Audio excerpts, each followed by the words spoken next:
Donc, bonjour, les étudiants.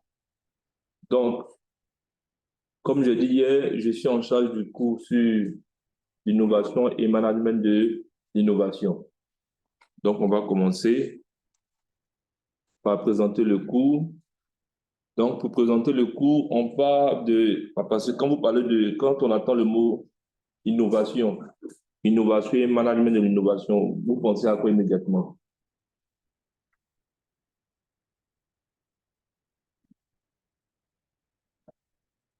Vous êtes venu faire de l'atelier de détection et puis les cycles, c'est-à-dire tout ce qui est traitement d'images satellitaires, base de données, tout, et on vous parle d'un cours d'innovation.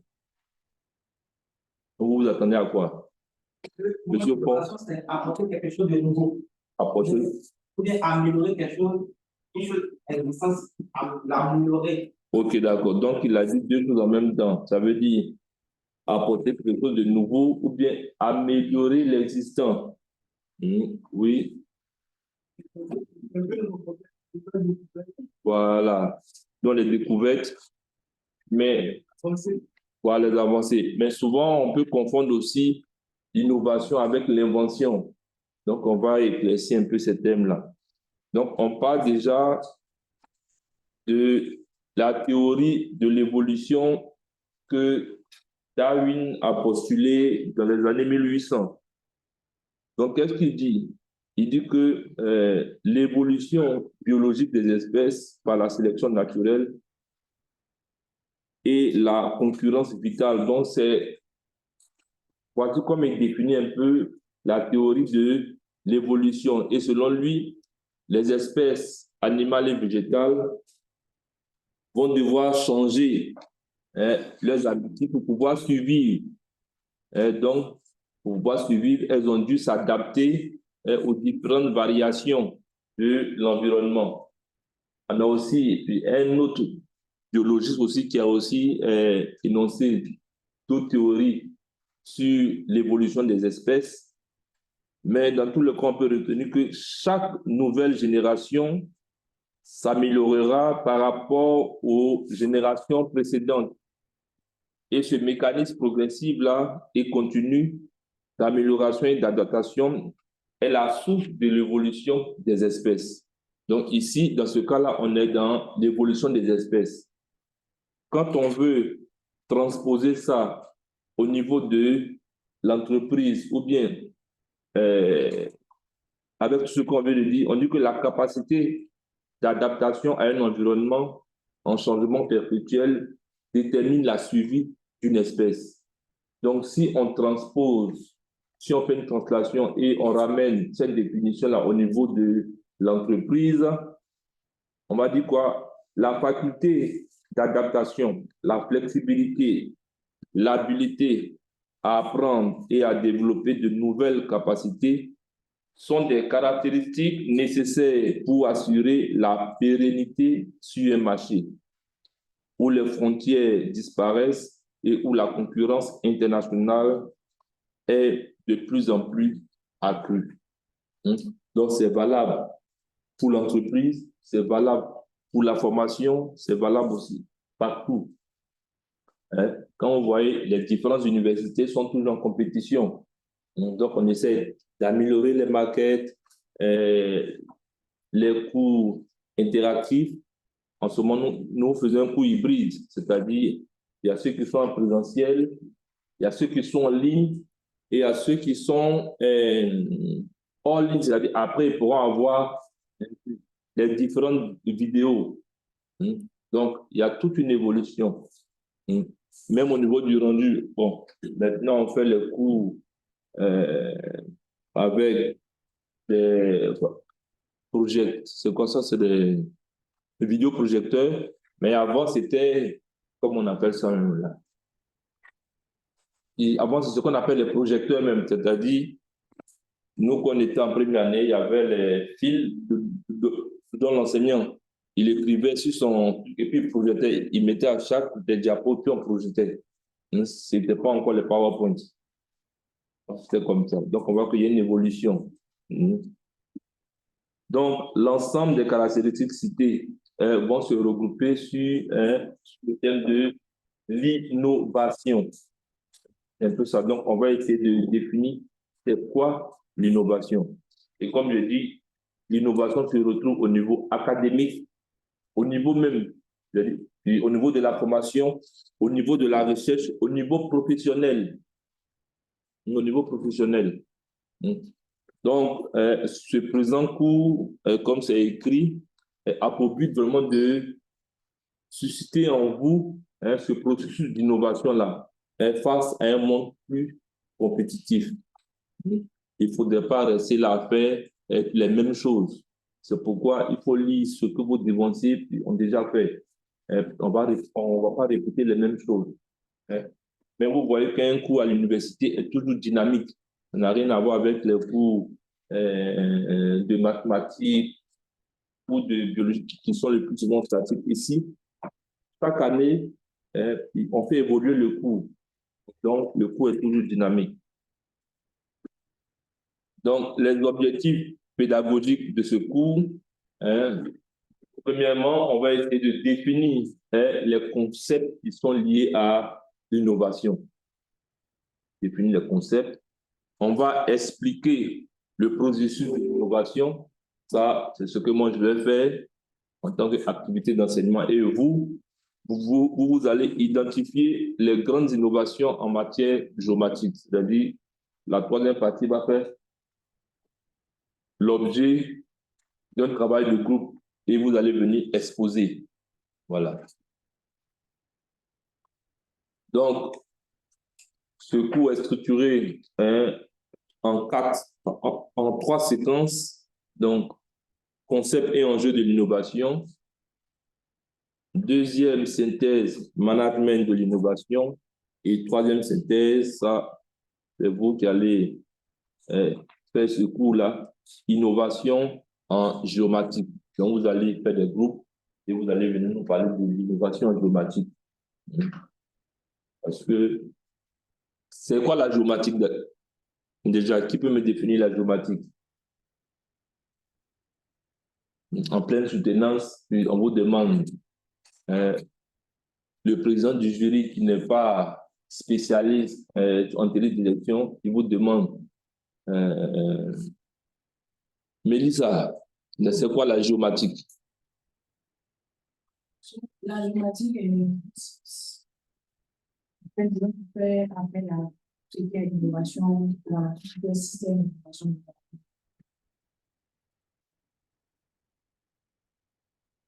Reprends, dis, la géomatique est une science. Fait appel à tout ce qui est en rapport avec le système d'innovation. Qui fait. Ok, d'accord. Oui, on peut définir, monsieur.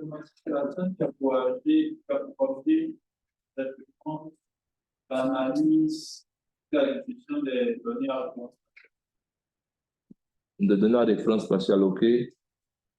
Monsieur le d'abord, la géomatique, je dirais que c'est l'alliage de deux sciences. La géographie et l'informatique. Donc, la géomatique, c'est l'étude des phénomènes géographiques à partir des outils informatiques. Bon. On arrive à une définition un peu plus académique. Okay. Maintenant, la géomatique s'appuie sur quoi? Je suis. Oui. Qui en... Demandez. Oh, ah, ok, d'accord. Vous avez levé la main. Oh, ok, je viens aussi. Donc, la géomatique, dans les données géospatiales, ces données géospatiales-là, quelles sont ces sources-là de ces données géospatiales? Ces données géospatiales pour gagner des satellites. Donc, des images satellitaires. Ok. Des levées topo, tout et tout. Monsieur Adéjan, vous avez levé la main. Monsieur, Oui, monsieur on peut définir la géomatique comme une science qui est basée sur l'utilisation d'outils et techniques permettant d'étudier des données géospatiales de sorte à permettre de meilleures prises de décision. Ok, d'accord. Donc, vous voyez, c'est pourquoi ici, on parle le plus souvent de concept, parce qu'il y a plusieurs définitions, il y a plusieurs auteurs, c'est-à-dire, puis, au départ, c'est un mot qui a pris naissance au Canada, c'est-à-dire, on dit quoi? C'est la liaison en deux mots, informatique et géographie. Donc, on parle de géomatique. Oh, bon, système. Donc, on voit qu'on évolue de la cartographie. On est passé à la cartographie numérique. On est passé au système d'information géographique. On passe maintenant on parle de la géomatique. Donc, ces sciences-là sont dynamiques. Donc, ici, pour cette troisième partie, vous allez nous donner quelles sont les innovations en termes de traitement de données à référence spatiale. Donc, pour faire cet exposé-là, il faut d'abord faire l'historique quand même. L'historique, et puis maintenant, on voit maintenant qu'est-ce qu'on fait de nouveau en matière d'acquisition des données, en matière de traitement des données, voilà, et en matière même d'objectifs. Donc, comme support, oui. Et par rapport à la troisième partie. Il n'était pas la dernière fois. Hier. Camionnant. Allons-y. Par rapport à la troisième partie, tu avais parlé d'innovation. Tu avais dit, on a fait ça avant de explorer au niveau des innovations. Oui. Monsieur, au niveau des innovations, est-ce qu'on est obligé de parler des catégories? On voit une catégorie dans laquelle on développe. Par exemple, c'est au niveau des outils informatiques qu'on a l'innovation. Donc, vous développez tout. Là, comme ça, en fonction des groupes, on va voir comment vous avez travaillé. Voilà, vous développez tout. Parce que quand on prend la télédétection, par exemple, on voit que la télédétection a commencé comment? On voit que la télédétection est subdivisée en deux grandes parties. Et on a le capteur, et tu prends le satellite. Donc, au départ, quand il y a eu l'évolution au niveau de l'appareil photographique, cet appareil photographique a été monté sur, comment on les appelle, les monts, voilà. Et on a vu, et arrivé à certaines latitudes, on a commencé à prendre des photos. Voici un peu la naissance, un peu. Donc, en même temps, le vecteur et le satellite. Après, on a commencé à lancer maintenant des satellites au niveau de l'espace et tout. Maintenant, nous sommes au niveau des drones. Au niveau des drones, puis au départ, c'était les avions, maintenant avec les drones qui portent ces capteurs-là. Donc, on voit qu'il y a une évolution. Même au niveau des images, quand vous prenez les images, puis au départ, les images, Landsat et MSS. Ceux qui font un peu les études d'évolution, là, ces images-là, souvent même étaient codées en combien de bits? On voit qu'il y a une évolution au niveau de la structure même de l'image. Parce que maintenant, vos images sont codées plus tard en 32 bits. Or, avant les images, ils étaient codés en quoi? Puis en 8 bits. Donc, une image est codée en 8 bits, ça veut dire quoi? Adjoa, quelle image est codée en 8 bits? On dit, cette image Landsat là est codée en 8 bits.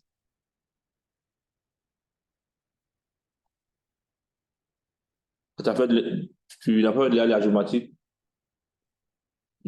On dit cette image est codée en 8 bits. Qu'est-ce que ça veut dire? Qui peut me dire? 8 bits, ça fait référence à quoi? On dit cette image est codée en 8 bits. Et vos marqueurs? C'était resté ici, mais ça n'est pas là. Donc, il faut l'appuyer.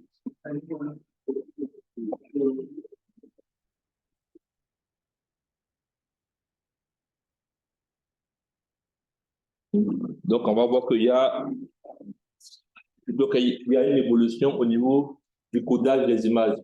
Il y a même une évolution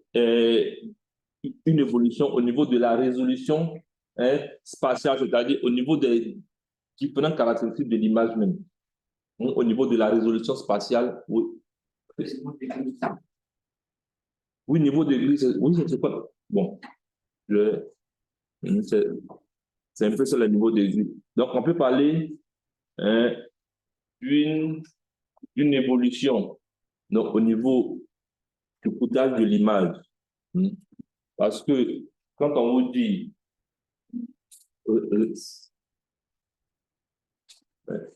le rouge, ça c'est pour les types. Donc, on parle du coûtage des images. Donc, on vous dit que votre image est codée en 8 bits. Ça veut dire quoi? Si on prend l'exemple, une image est codée en un seul bit, ça veut dire quoi? Que cette image-là peut prendre que comment une seule valeur? Que peut prendre que deux valeurs, soit le 0, soit le 1. Si on dit que cette image est codée en 2 bits, ça veut dire quoi? Toujours. Donc, ici, on peut avoir 0, 0, 0, 1, 1. Donc, on a 4 valeurs. Donc on déduit le nombre, ce sera 2 n bits. Donc, une image qui est codée en 8 bits, on aura 2 puissance 8.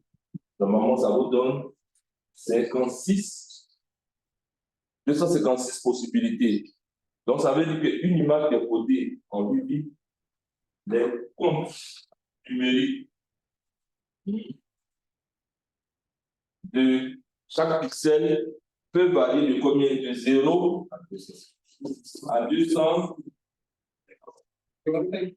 255. Et maintenant, on est passé maintenant les images.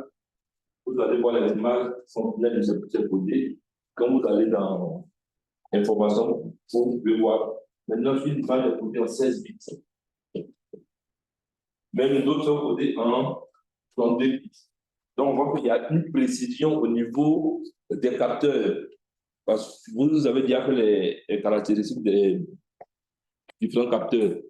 Donc, on parle de résolution spatiale, pas ça. Vous avez bien fait ça, la résolution spatiale, la résolution spectrale, la résolution radiométrique. Donc, ça, ici, on est dans la résolution radiométrique. Donc, vous allez associer tout ça, c'est-à-dire en termes d'innovation.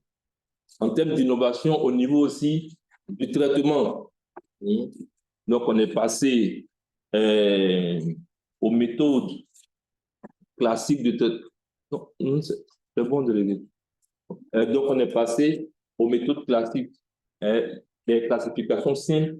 Maintenant, on va maintenant aux classifications comme ceux qui font les deep learning. Là. Maintenant, on entraîne la machine à pouvoir retrouver en fait les différentes classes. L'intelligence artificielle. Vous savez que l'intelligence artificielle, bon, il y a beaucoup de définitions, mais moi, quand je vois, ça, c'est un peu de la statistique, parce qu'on s'appuie sur le passé. Et l'exemple même pour montrer l'évolution des machines, on a le meilleur joueur d'échecs du monde, parce que c'est Gasparov ou bien Gaspard quelque chose là, qui a joué contre une machine, mais il a gagné plusieurs fois cette machine-là. Mais la machine a été entraînée, c'est-à-dire on a entraîné les meilleurs joueurs d'échecs, c'est-à-dire on a fait entrer les meilleurs coups, tout et tout. Donc on a entraîné la machine et après la machine a pu gagner maintenant. Pourquoi? Parce que c'est juste on entraîne la machine. S'il n'y avait pas de, comment on appelle ça même, si on n'avait pas mis l'expérience des anciens joueurs, la machine n'allait pas gagner. Voilà, donc on essaie d'entraîner la machine à pouvoir reproduire la réalité. Donc, c'est ça. Et comme la machine vraiment réfléchit, va vite plus que l'homme, donc on voit qu'il y a, au niveau de la tâche, on va l'exécuter rapidement. Parce que nous, on va vous demander plus de 256 multiplié par 356. Bon, on ne peut pas donner, voilà. Et or, la machine, juste à fin de saisir la machine, te donne en même temps le résultat. Ouais. Donc, ce coup-là, on a le support habituel, le support scénarisé. On a aussi le support exposer les vidéos. Donc, on a différentes ressources. Et puis, vous aurez à faire une activité. Donc, le mode d'évaluation, je pense que ici, voilà, il n'y a pas de souci. Ici, vous aurez un quiz qui sera, j'ai vu l'informaticien dire, c'est la semaine prochaine, et on ouvre. Vous aurez une activité sur la compréhension de la notion d'innovation, du management de l'innovation. Et vous aurez votre projet innovant en géomatique, donc l'exposé que vous allez effectuer.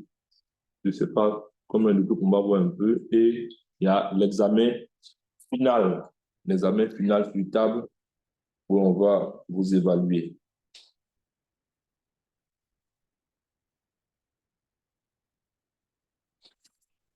C'est bon pour ceux qui sont en ligne? Oui, monsieur, ça va. Ça va? OK, d'accord. Oui, monsieur, ça va. Ça va, OK. Donc, on démarre avec la première leçon, concept et enjeu de l'innovation. Donc, ici, voilà. Lisez le 3 en 4. J'ai dit que ce cours est structuré en 3 séquences, mais c'est en 4. Donc, définition de l'innovation. Donc, on va définir c'est quoi l'innovation. Est-ce que l'innovation, c'est forcément important, ça veut dire un produit, ou bien c'est une manière de faire, ou bien... Est-ce que l'innovation, bon, on va définir les différentes catégories de l'innovation, les types aussi de l'innovation, et puis l'enjeu. Donc, quel est l'enjeu? Tout ça pour vous faire comprendre qu'il ne faudrait plus s'arrêter, même au niveau de votre master. Dans la rédaction, il faut innover. Nous, quand on écrivait, on faisait des tables de matière, on faisait ça manuellement. Maintenant, vous faites ça de manière, comment on appelle ça, de manière automatique. Là, il y a une mise à jour en même temps que se fait automatiquement.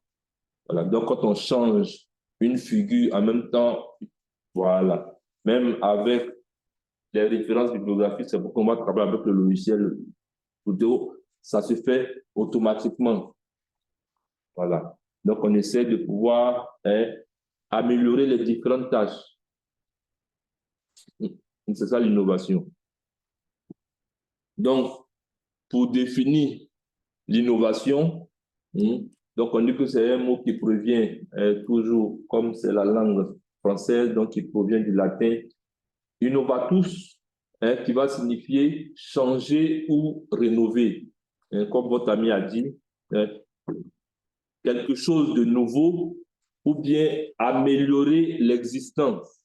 Donc, rénover fait action de modifier ce qui existe déjà, et changer, c'est créer ou introduire quelque chose de nouveau, soit un produit, un concept ou un service. Donc, quand on parle de l'innovation, ici, vous voyez, on parle aussi de quelque chose, c'est-à-dire genre un objet, ou bien un concept, ou bien aussi un service. Donc, selon les dictionnaires Robert Larousse, donc l'innovation est définie comme suit: action d'innover et le résultat de cette action, c'est une chose nouvelle. L'action d'introduire quelque chose de nouveau dans une chose établie, dans quelque chose qui existait. Action, fait d'innover. Résultat de cette action, chose nouvelle introduite. C'est-à-dire, quand on prend, avant, on avait juste les machines pour faire la photocopie. Et vous voyez, après, on a mis le scanner dessus. Et après, on a mis aussi, quoi là même là? Les fax. Donc, on avait un appareil, en même temps, on avait un scanner implémenté, voilà, tout en même temps qui était bon. Maintenant, avec l'évolution, on n'a plus trop ce genre d'appareil. Donc, les premières définitions, celles de l'innovation, faisaient référence à l'originalité, le changement, la pièce, la nouveauté et l'invention. Donc, l'innovation, peut être définie comme l'action d'innover, c'est-à-dire introduire quelque chose de nouveau en termes d'usage, coutume, croyance. Mais ce qui nous intéresse ici, c'est en termes scientifiques. Donc, laisser tout ce qui est usage, coutume et croyance, nous, c'est en termes scientifiques. Sinon, si on veut parler sur ces autres aspects-là, on ne peut pas s'en sortir. Voilà. Parce que maintenant, les dots se faisaient de manière simple entre deux familles. Maintenant, on discute de l'âge. Donc, vous voyez qu'il y a une innovation, il y a une évolution. Sinon, on se réveille le matin, les deux familles sont là, voilà, on échange, tout et tout. Et maintenant, voilà. Maintenant, il y a des... Oui. C'est plutôt une hobby. Parce que ce qui se faisait chez certains peuples. Plus avant, par exemple, on fait la droite à faire quelque chose comme ça. Bon. On peut dire que c'est une innovation. Mais est-ce que forcément, c'était comme ça aussi? Bon, il faut voir aussi. Mais, bon, on peut dire, bon, quand on dit innover, c'est-à-dire, on a introduit quelque chose de nouveau. Donc, on a pris quelque chose, ailleurs, on est venu introduire ça. Donc, on a une innovation au niveau de la coutume ou bien de l'usage, même au niveau des croyances, quand on en parle. Ce qui nous intéresse, c'est l'innovation dans le système scientifique. Dans le système scientifique. Et c'est sur ça que vous devez travailler. Donc, ici, on donne quelques définitions de l'innovation. Donc, ici, on fait référence à la création, à l'évolution, à l'échange et à l'application de nouvelles idées pour créer des biens et des services commercialisables en vue du succès d'une entreprise, de la vitalité économique d'une nation et du progrès de l'ensemble de la société. Ça, c'est cette première définition-là. Donc, on veut créer des biens, des services commercialisables. Donc, après, nous allons donner quelques exemples. Dans cette deuxième définition, on fait ici appel à l'innovation technologique. Parce qu'avant, quand on pensait innovation, on faisait référence à l'innovation technologique, qui est la transformation d'une idée vers un produit vendable, soit nouveau, soit amélioré, ou un processus opérationnel dans l'industrie ou le commerce. Comme il a dit, on a vu quelque chose, peut-être chez un peuple, on essaie de voir. Nous aussi, on a vu quelque chose aussi dans la nature. Est-ce que l'homme, normalement, il marche? Mais pourquoi l'homme a pensé à voler un jour? Parce qu'il a vu aussi que les animaux arrivaient sur les autres. Donc, l'homme a développé ça aussi. Donc, on va définir aussi l'innovation comme l'application commerciale ou industrielle de quelque chose de nouveau. Et cette définition-là va nous permettre de faire un peu la différence entre innovation et invention. Donc, application commerciale ou industrielle de quelque chose de nouveau, un produit nouveau, un processus ou une méthode de production, un marché ou une source nouvelle d'approvisionnement, une nouvelle forme de commercialisation, d'affaires ou d'organisation même de l'entreprise, ou une nouvelle manière de faire les cours qui qui pouvait penser en même temps qu'un coup est donné ici et puis quelqu'un d'autre qui est dans son bureau, il a fait l'écouteur et suit le coup. Et suit le coup. Maintenant, le cours, c'est plus comme avant, où l'enseignant avait vraiment, c'est-à-dire son cours là, c'était une Bible cachée. On ne pouvait même pas, non, les étudiants n'avaient pas droit, c'est-à-dire, on copiait.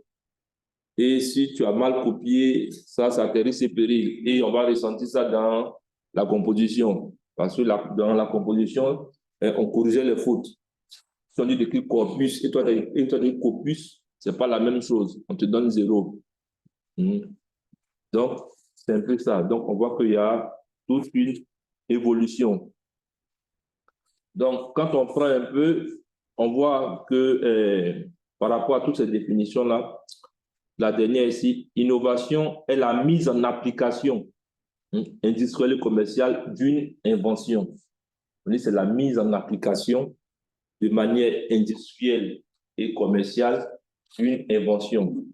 Donc, elle prend les étapes de la recherche scientifique, parce que pour faire l'invention, on va s'appuyer sur les résultats scientifiques et ajoute les stades de développement et de commercialisation, c'est-à-dire une mise en valeur économique de l'invention. Donc, quand on s'appuie sur ces différentes définitions, on peut renvoyer l'innovation, peut être un résultat, peut être un processus, ou bien peut être une démarche. Une démarche. Parce que ce n'est pas forcément, comme on appelle ça, lorsqu'on a un produit, qu'on va dire qu'on a innové. On peut innover aussi à travers tout un processus ou une démarche. Donc, ici, on va essayer de définir ces notions-là au niveau de l'innovation. Résultat, processus et démarche. Donc, pour le premier résultat, donc l'innovation ici, selon cet auteur-là, correspond au premier usage commercial d'un produit ou d'un procédé qui n'avait jamais été exploité auparavant. Donc, l'innovation est donc une action qui permet d'aboutir à un résultat que l'on peut aussi appeler une innovation, si on parle de résultat.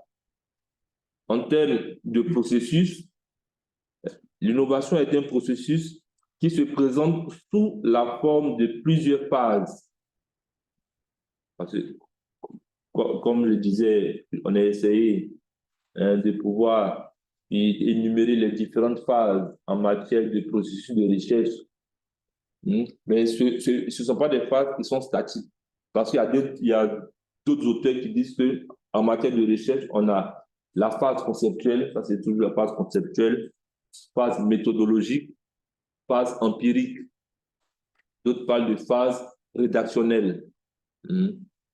Voilà. Donc, on a ces différentes phases-là. Donc, si on arrive à améliorer, peut-être un jour, on arrive à améliorer tout ce processus-là au niveau de la recherche, on peut dire qu'on a fait aussi un processus d'innovation. Donc, commençons par la recherche ou par l'apparition des idées innovantes et se terminant par la concrétisation de certaines idées et le lancement des produits sur le marché. Donc, dans ce cas, on voit qu'il y a un besoin et puis on met en place tout un processus pour pouvoir atteindre notre objectif.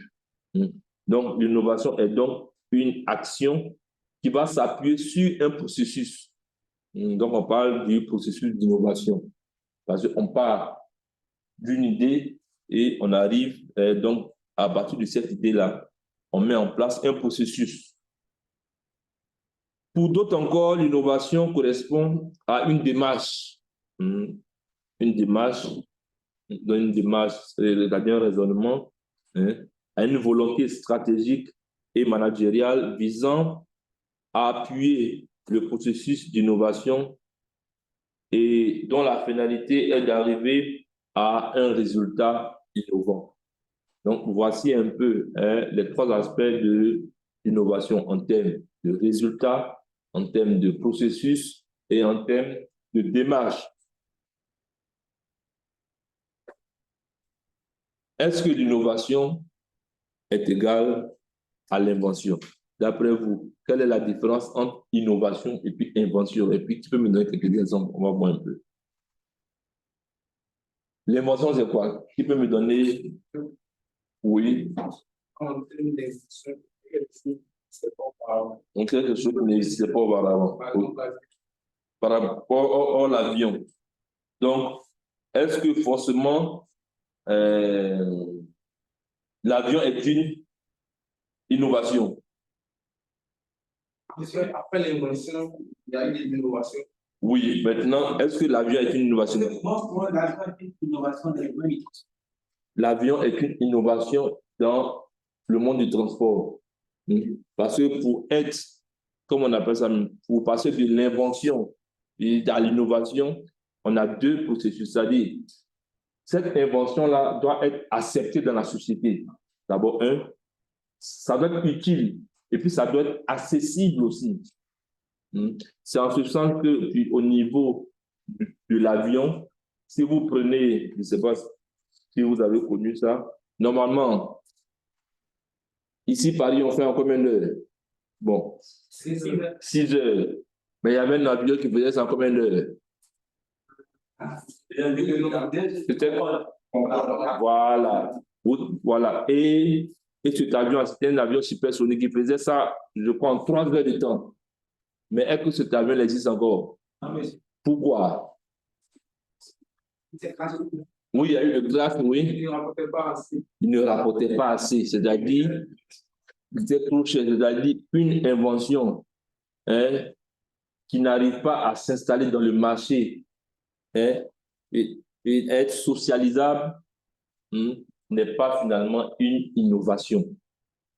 On a vu que c'était une bonne invention, mais c'était trop cher. Voilà, c'est-à-dire l'entretien. Donc, cette invention-là n'a pas pu s'installer.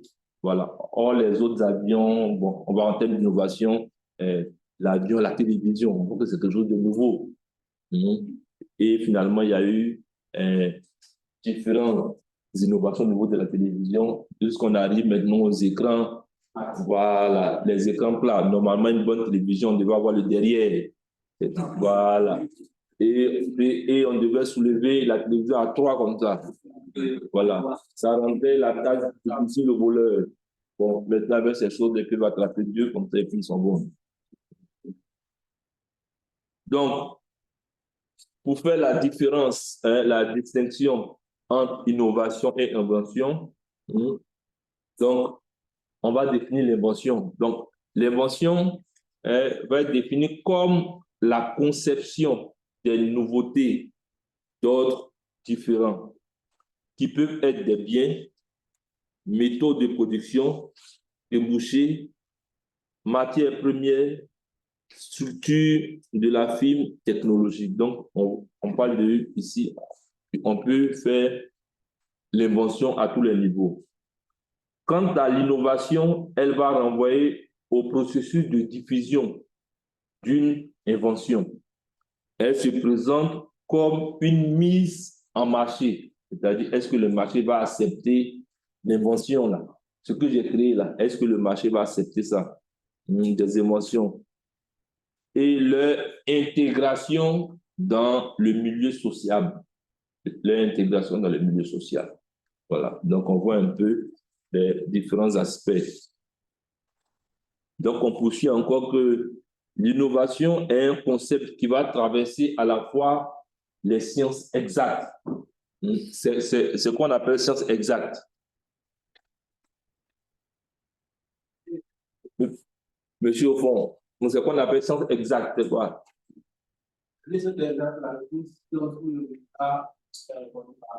C'est une science où le résultat est reconnu par...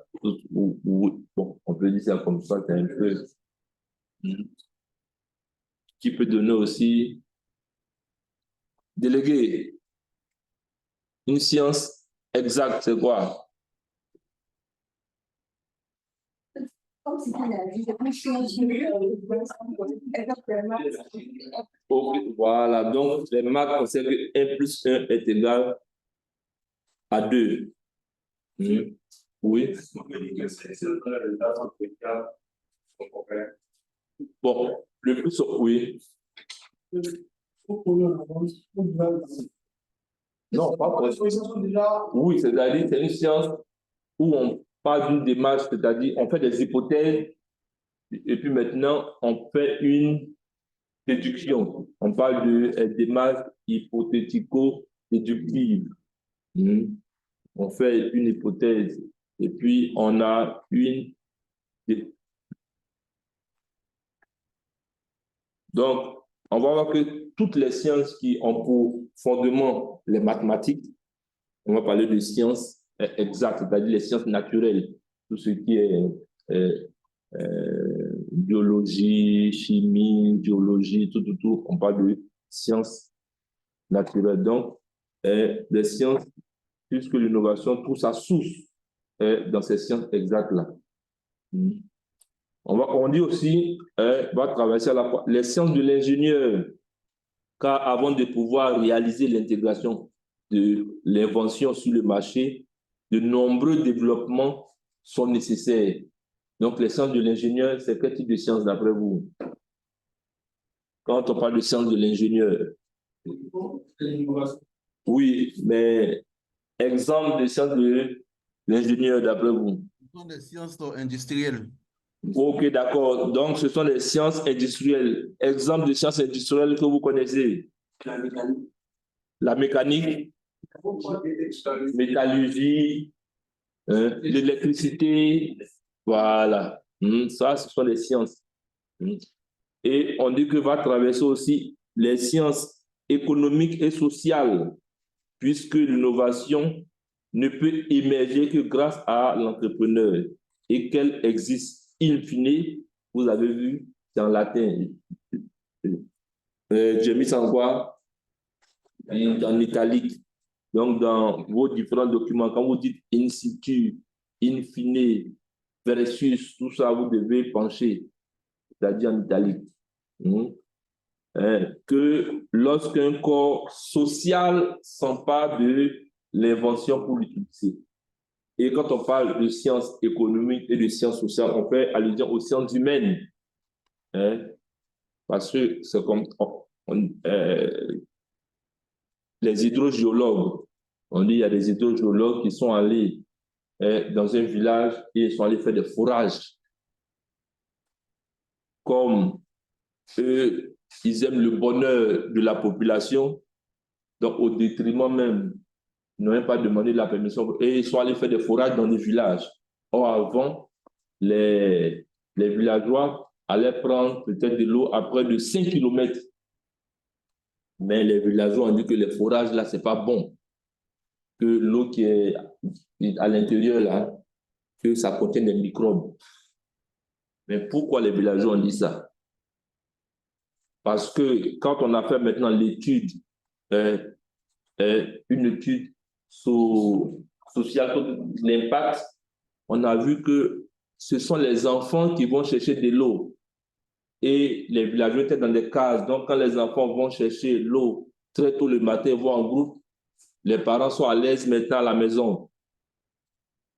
Parce qu'ils sont dans une case. Donc, donc le temps d'aller chercher l'eau, vous voyez que on peut maintenant parler de l'avenir des enfants. Or, quand ils ont fait des forages à côté, la proximité, les gens, donc, non. L'eau qui est à côté ici, là, c'est pas bon. Allez-y prendre l'eau qui est de l'autre côté. Voilà. Donc, c'est pourquoi vous ne pouvez pas faire le bonheur d'une population sans intégrer cette population-là. Donc, il y a ce volet économique et social. Les gens qui existent. Voilà. Donc, ici, nous allons aborder les 3 piliers fondateurs de l'innovation. Les 3 piliers fondateurs de l'innovation, on va parler de la créativité, la valeur ajoutée et la conduite du changement. Donc, quand on parle de la créativité, c'est notre capacité à générer quelque chose de nouveau face à une situation donnée. C'est trouver une solution nouvelle face aux problèmes que l'on peut se poser. Quand on prend, on demandait à Ford. Ford, vous connaissez Ford? C'est qui Ford? Bon, alors c'est lui qui a créé la toute première voiture qui a été commercialisée. Et Ford, on lui demandait, mais comment tu as eu cette chose-là? Il disait que si on demandait à l'époque à un homme, il va dire, bon, moi j'ai besoin peut-être d'un cheval qui est encore plus puissant. Mais il ne va pas penser à la voiture. Il va dire, il a besoin d'un cheval qui est un peu plus puissant. On fait des croisements, voilà, parce que c'est avec ces chevaux-là qu'on se déplaçait. Mais le fait de développer, de pouvoir créer une voiture, ça c'est une invention nouvelle. Ça, voilà, ça c'est la créativité. Deuxième pilier, la valeur. Ça c'est le cœur de l'innovation. Elle correspond à ce que j'apporte par rapport à ce que cela coûte. C'est ça, ce que j'apporte par rapport. Vous voyez que c'est bon, même si aujourd'hui vous pouvez avoir maintenant les iPhones, mais tout le monde peut avoir au moins les Android. Parce qu'on sait qu'avec une fourchette de 15 000, on peut avoir les Android. Et maintenant, celui qui veut prendre des photos, des trucs, voilà, là vous allez acheter les téléphones. Même il y a d'autres téléphones qui arrivent, les combien les 1,5 million. Les écrans à 2 faces ou bien à 3 faces, voilà.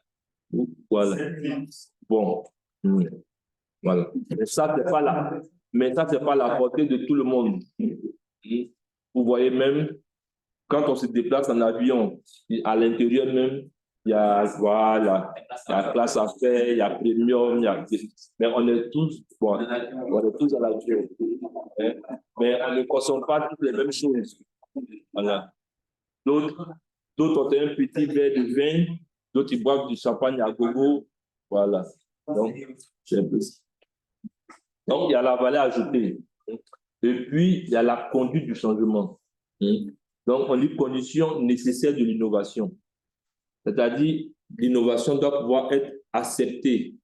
Et puis, la population doit pouvoir s'approprier.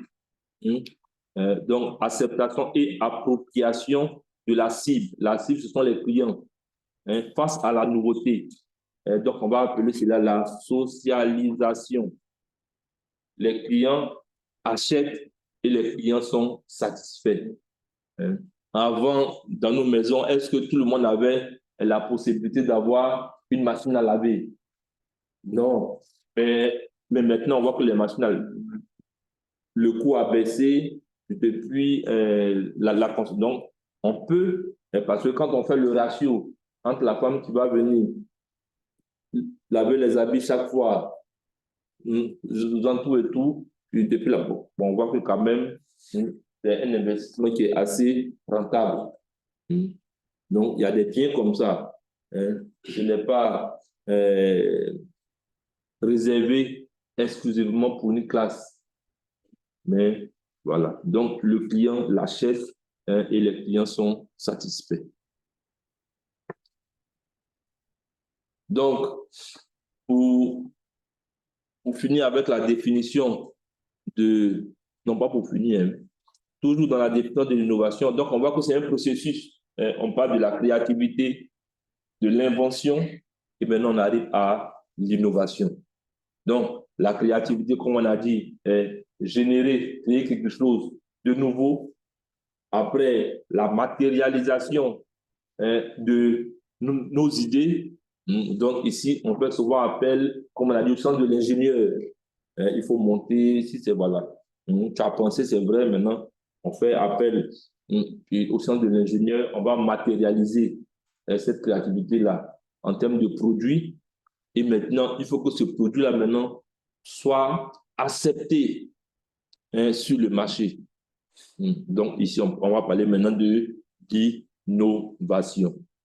Donc, on résume en disant, le produit innovant n'existe que si trois aspects sont pris en compte, à savoir l'aspect sociétal, adéquation à un besoin, l'aspect économique, adéquation à des possibilités d'achat, et adéquation technologique, adéquation à des facilités d'usage.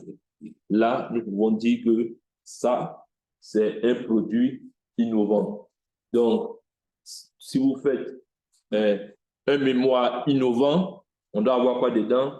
Adéquation à un besoin, c'est-à-dire la finalité, est-ce que ça va aider la population, tout et tout. Adéquation à des possibilités d'achat. Est-ce que finalement, tout le monde peut mener cette recherche-là? Est-ce qu'on a besoin d'1 milliard pour pouvoir mener cette recherche-là? Ou bien on peut mener cette recherche-là avec des fonds propres, on peut, voilà. Adéquation à des facilités d'usage. Est-ce que votre recherche-là, elle va faciliter l'usage de la population au moins des besoins de tout. Voici un peu. Tout ça, c'est pour que vous ayez réfléchi ça avec le sujet que l'enseignant vous a donné. Comment, quel est l'aspect au niveau de l'innovation que je peux ajouter à ce sujet-là? Voilà. Donc, ici, on va donner la définition officielle. Ça, c'est la définition qui provient de l'Organisation de coopération et de développement économique, l'OCDE. Donc, l'innovation peut prendre des formes multiples. Les modèles les plus anciens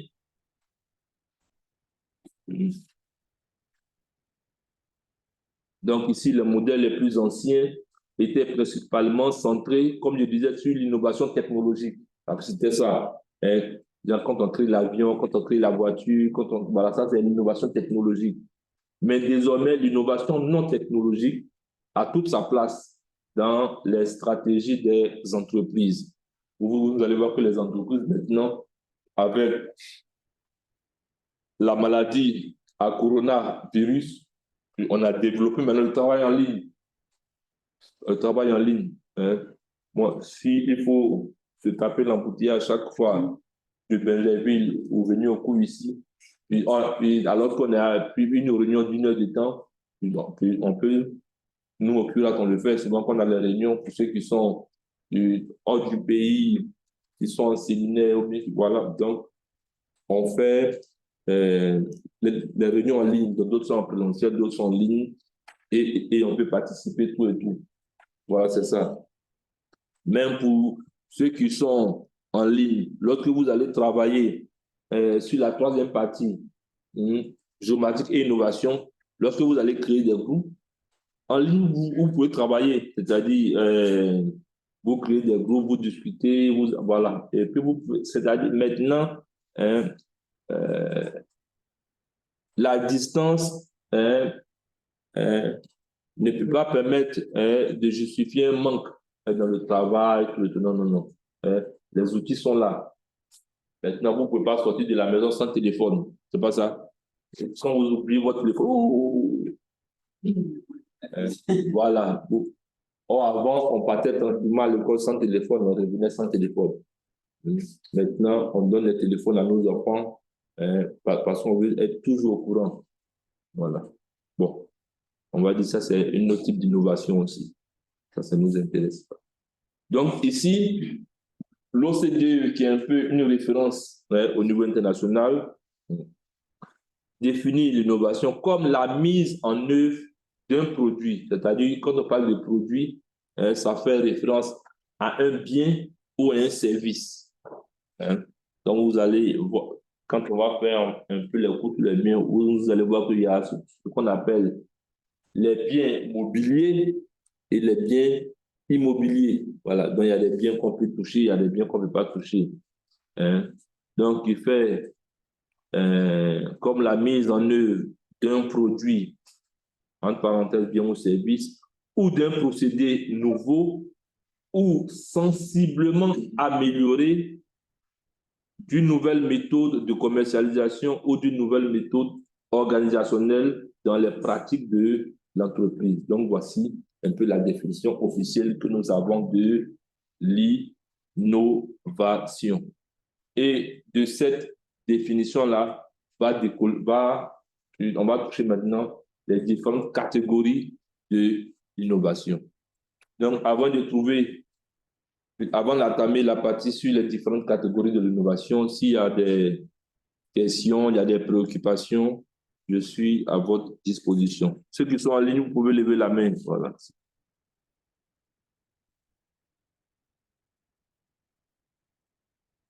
Oui, monsieur, au fond.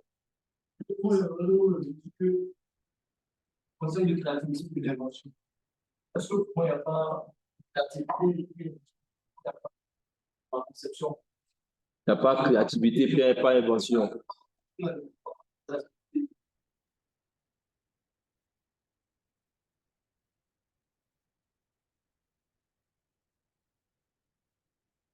C'est-à-dire, lorsqu'il y a, parce qu'on parle de la créativité, créativité, c'est en fait, c'est penser à quelque chose de nouveau déjà. C'est-à-dire, celui qui pense même à l'homme peut voler, même se déplacer là. C'est-à-dire, c'est vrai qu'il a pensé à ça. Mais maintenant, l'invention, c'est quoi? Vous avez... non. Ici, il faut tenir. Voilà. Je dis... non, c'est parce que... Non, vous faites cours ici maintenant. Sinon, nous, on faisait cours. Nous, qu'on était en 2, il y a où vous voyez la salle informatique là. Voilà, c'est là-bas nous, on faisait cours avec le professeur Apian, le professeur Bimi, tout et tout. Donc, on avait une table ronde. Il y avait une table ronde comme ça d'enseignants là, puis nous tous on est à côté. Et vous voyez, la position des climatiseurs n'a pas changé du tout. Donc, quand tu arrives en retard, ces deux places-là t'attendent. Donc, à cause de toi, ils vont couper. Donc, il faut s'habiller en conséquence. Ceux qui savent qu'ils sont dans la prenez des maisons, voilà, quand vous venez. Parce qu'au moins, si on avait aussi, voilà. Donc, vous voyez que de là, vous voyez que le curate a innové. Parce que c'était la seule salle. Là-bas, c'était la salle. Et ici, c'était la salle des soutenances. Puis, en fait, il n'y avait pas ces... Donc, c'était une salle ouverte. Et puis, il y avait des box comme ça. Donc, c'est là, nous, on s'asseyait, puis on travaillait. Donc, quand on faisait la soutenance, c'est ici. Une grande salle. Voilà. Donc, quand on vous donnait la parole, même on éteignait la lumière. Quand on éteignait la lumière, en même temps, et puis maintenant, on commence à parler. Donc, on n'était pas, mettez les blousons. Ou bien, si vous allez en Europe et vous avez froid là, vous allez manger quoi?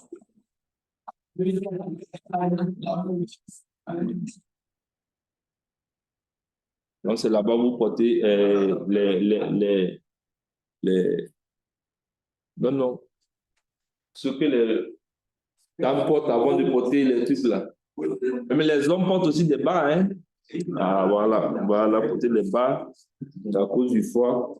J'ai une question.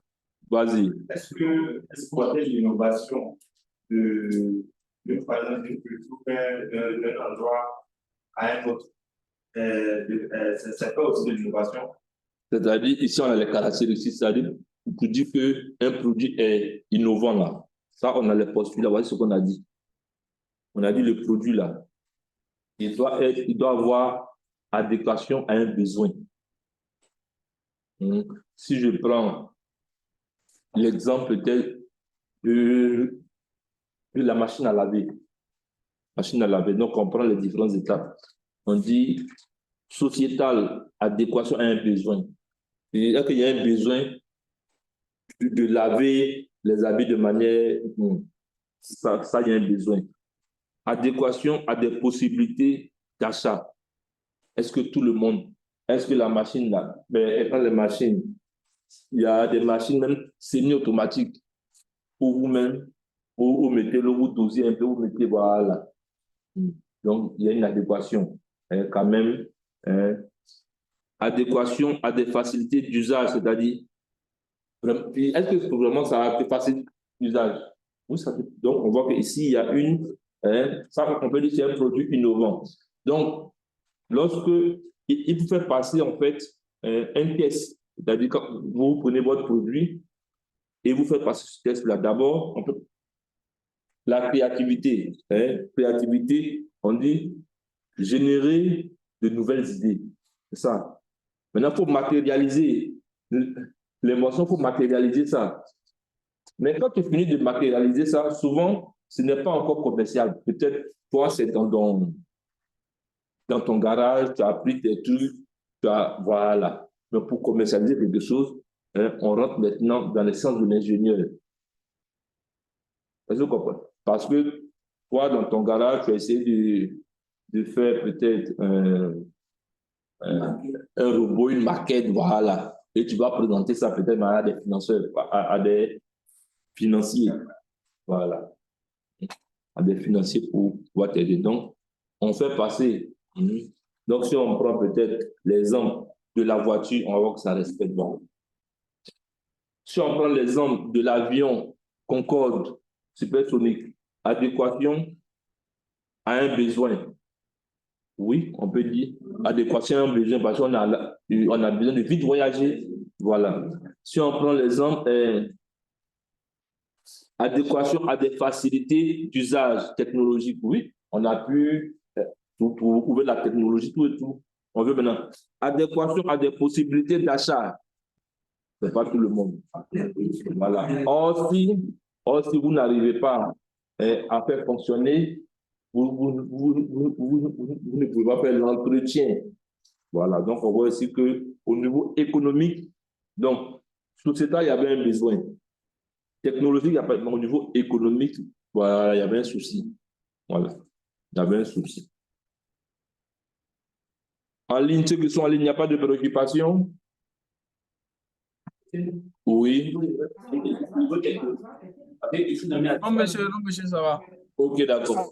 Oui, ça va, monsieur, il n'y a pas de souci. Ok, d'accord. On finit avec ce tour. Ok, d'accord. Donc, je passe la parole à ceux qui sont en mode présentiel. Oui, vas-y. Monsieur, au niveau technologique, vous avez dit adéquation des facilités digitales. Monsieur, avant de savoir que les nouvelles technologies, c'est une nouvelle invention, n'est pas facile. Oui, mais ça veut dire que ce n'est pas une invention. Vous voyez maintenant les téléphones, même vos petits frères ou bien vos enfants, bon, je ne sais pas s'il y a d'autres que les enfants ici. Hein. Bon, mais bon, on fait les enfants de manière biologique à partir de les jeunes filles à partir de 14 ans. Voilà. Ouais. Bon, pour les voilà. J'ai dit de manière biologique. Voilà, de manière biologique. Voilà. Mais de manière sociétale, voilà. Il faut avoir les moyens pour... Voilà. Donc, vous voyez les enfants, c'est-à-dire quand on développe un produit, pour passer de l'invention à l'innovation, on dit il faut avoir la facilité d'usage. Mais si pour utiliser votre truc là, il faut avoir un master 2, mais comment vous allez avec les populations qui sont au village tout pourront?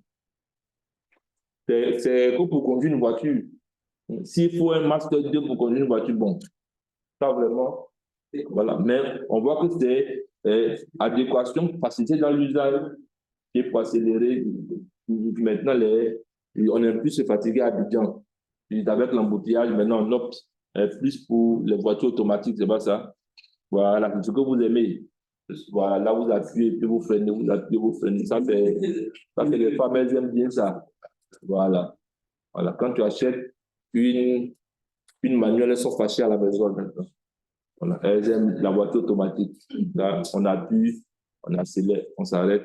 C'est un peu ça. Donc, il faut trouver toujours l'adéquation. OK. Donc, on va arrêter cette première séquence pour ne pas que la vidéo soit trop longue.